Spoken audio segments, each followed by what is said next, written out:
கிறிஸ்துவுக்குள் பிரியமான சகோதர சகோதரிகளே, இந்த மனமகிழ்ச்சியான காலை வேளையிலே உங்களை வாழ்த்தி வரவேற்கிறேன்.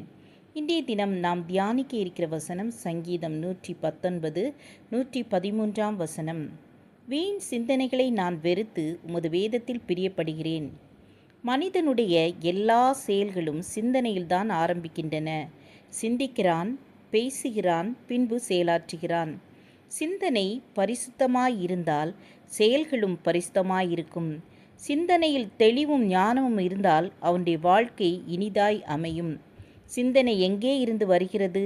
சிலர் மனதிலிருந்து வருகிறது என்றும், சிலர் உள்ளத்திலிருந்து வருகிறது என்றும், சிலர் மூளையின் அறிவிலிருந்து வருகிறது என்றும் சொல்லுகிறார்கள். திட்டமும் தெளிவுமாய் இங்கிருந்துதான் வருகிறது என்று வரையிட்டு யாராலும் சொல்ல முடியாது. ஆனால் இந்த சிந்தனைகள் மனிதனை செயலாற்ற ஏவுகிறது.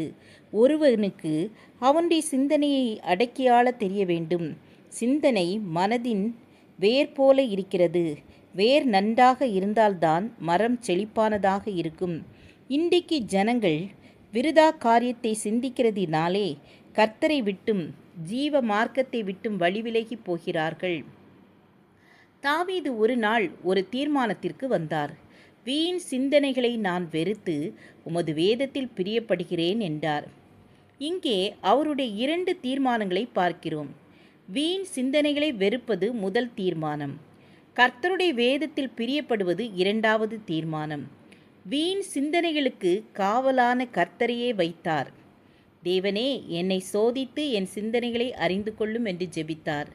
ஆம் என கண்பானவர்களே, தீமையான சிந்தனை வரும்போதெல்லாம் ஆவியானவர் அந்த சிந்தனைகளை தடுத்து நிறுத்தி பரலோக சிந்தனை கொண்டு வருகிறார். வேதம் சொல்லுகிறது, மாம்ச சிந்தை மரணம், ஆவியின் சிந்தையோ ஜீவனும் சமாதானமுமாம். எப்படி என்றால், மாம்ச சிந்தை தேவனுக்கு விரோதமான பகை. மாம்சத்துக்குட்பட்டவர்கள் தேவனுக்கு பிரியமாயிருக்க மாட்டார்கள்.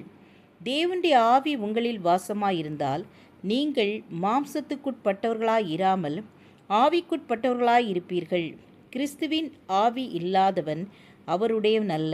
பிலிப்பியர் 2:4-5 வசனத்தில் நாம் இப்படியாய் வாசிக்கிறோம். அவனவன் தனக்கானவைகளை அல்ல பிறருக்கானவைகளை நோக்குவானாக.